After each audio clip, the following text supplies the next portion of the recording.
Hi, my name is Chad Kopotic of the Kopotic School of Banjo Engineering, presented by Deering Banjo Company. In this video, we'll be discussing the string change on your banjo. First, when to change your strings. Second, how to change the strings. Third, how to tune the banjo after the string change. And finally, how to set the intonation on the banjo once it's all tuned up. A question we get asked quite frequently is how often should I change my strings, or when do I know my strings need to be changed? As far as how often you should change your strings really comes down to how often you play. If you're playing several hours a day because you're a professional musician, it's obvious you'll need to change your strings quite a bit more often. If you're a casual player that's playing a couple days a week, that can last all the way up to a month or two before strings need changing. One of the key indicators as far as judging when the strings need to be changed, I always look at how tarnished and kind of kinked the strings feel. So I'll run my fingers up and down the string to see if I feel any kind of grit on the string itself or any kind of bending, usually over where the fret wire is on the string. Definitely a good time to change the strings when they're tarnished like that. Now we're going to start changing the strings on your banjo. A few simple tools that'll make this a lot easier. First, a good set of strings, a wire cutter, good string winder, sharp pencil, and a nice tuner. This will all help the string change go real easy. Check the link below to deeringbanjos.com to find all these products to help with your string change. The first thing we're going to do when we start changing our strings is we're going to mark where our bridge is on the head using the pencil. The reason we do this is because the banjo bridge floats. It means it can move around by itself. It's not fixed to the banjo. And in case we nudge that bridge while we're doing the string change, we need to know where it started from. So I'll take my pencil and just very gently draw a little square kind of around the end of the feet of the bridge. So that way I know where the bridge started its position. Next, we're going to remove the third string. I always start with the middle string and kind of work my way out to the edges so that my bridge doesn't go flying. I'll put my hand over the bridge, take my wire cutters, and cut that third string in half. Then unwind it from the tuner and pull it out of the tailpiece. Then I'll open my nice new set of strings.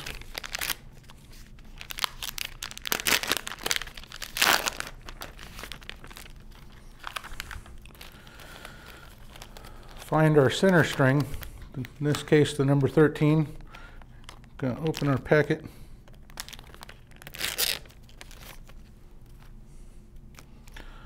Unwind the string. Careful while you're unwinding it not to be too aggressive with it because you'll tie it in a real tight knot and kink the string.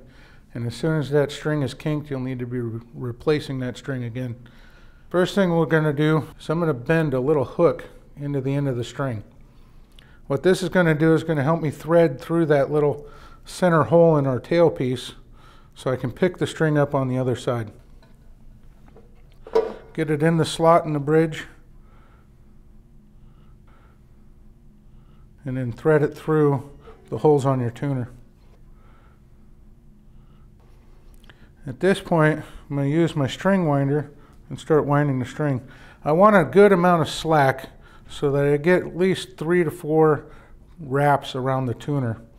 I do this by setting my hand on the string and lifting up with my first finger. And then as I start winding, I want the slack of the string, the leftover, to go underneath the string that's going to go over the fingerboard. I want to do this all the way around and then put a kink in the slack so that on my next pass it goes over the top of the string. What this does is it creates a little X in the string wrapping that really locks the string in place, so you guarantee no slippage while you're trying to tune up the banjo.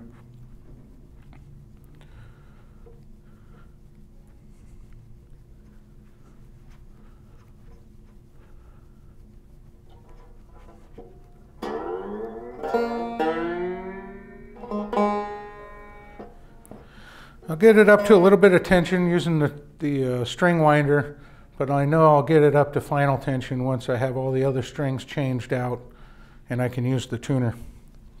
To get rid of this little bit of slack, use your wire cutters, get as close as you can to the post of the tuner and cut it off.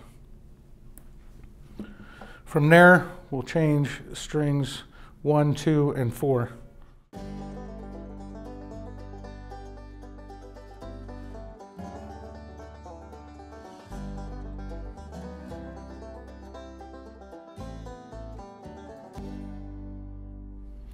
Now we've finished with strings 1 through 4. We're going to change the 5th string now, which requires a little bit different process, particularly on the ending when we cut the string. When you're unwinding this string, sometimes it ties itself in a knot on the tuner, so just be careful and slowly untie that knot to remove it from the post.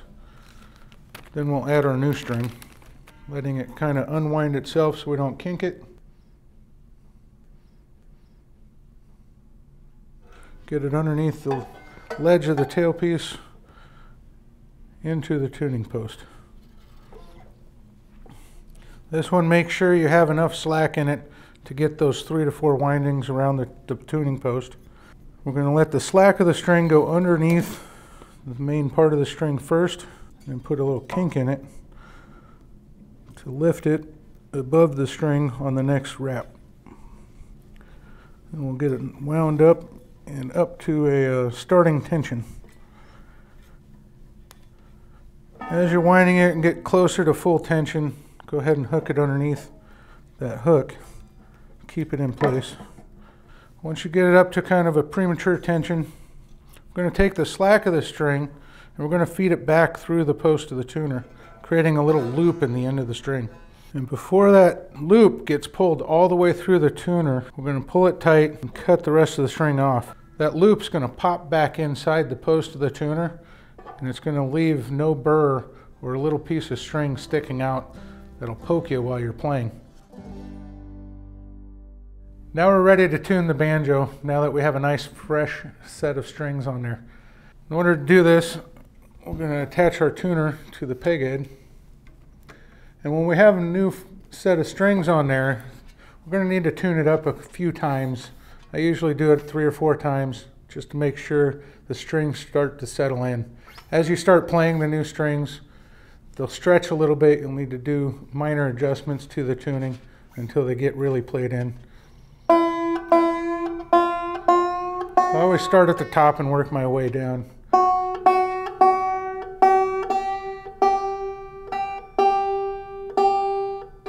Once you start getting close to the final note on this string, the G, make sure you slow down your winding and just gently go up to that tuning. If you go past it, it's a good idea to kind of drop it way back down and bring your string back up to that note.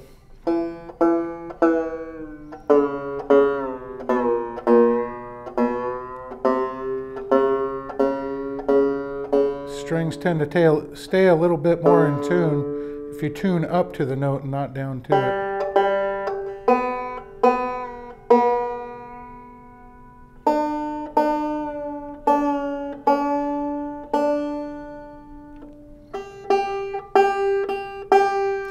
If your tuner's having a problem picking up the note, try to mute the rest of the strings that aren't being tuned so you don't get any sympathetic vibrations that can throw the tuner a little out of whack.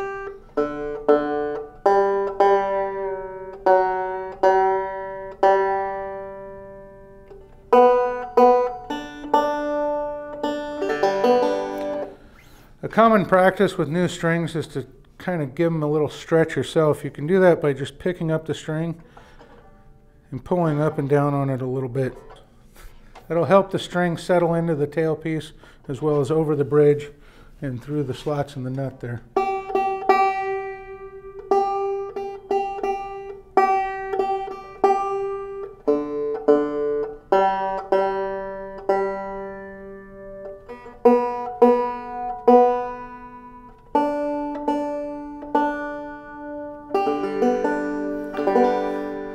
Now that we're up up to pitch, we can start checking our intonation on the bridge.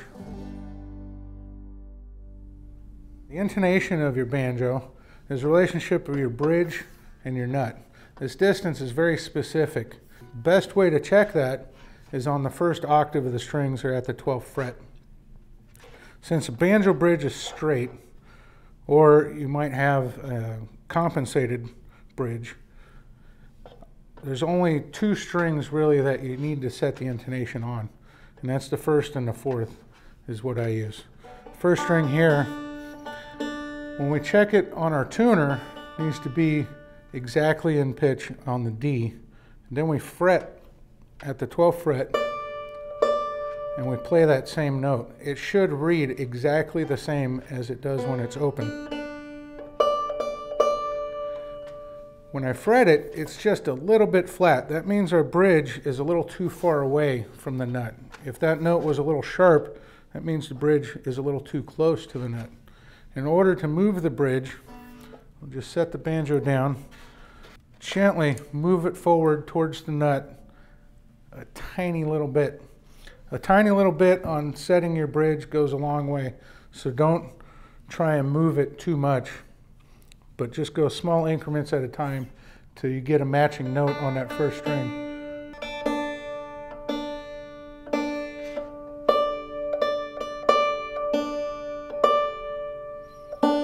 Once we have the same note reading on the tuner, we move from the first string to the fourth string.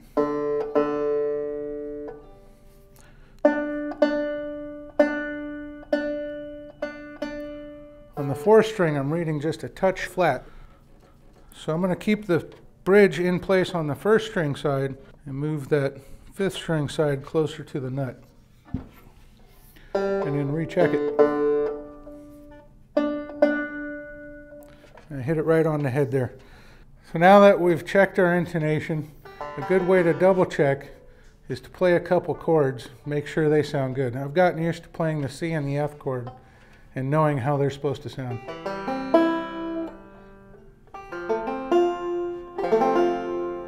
They sound great, so we know our bridge is in the right place. Now we've completed a successful string change and intonation check on our banjo. Make sure check DeeringBanjos.com for all the accessories we used, as well as for other tech tips on how to maintain the banjo and keep it playing well. We'll see you next time.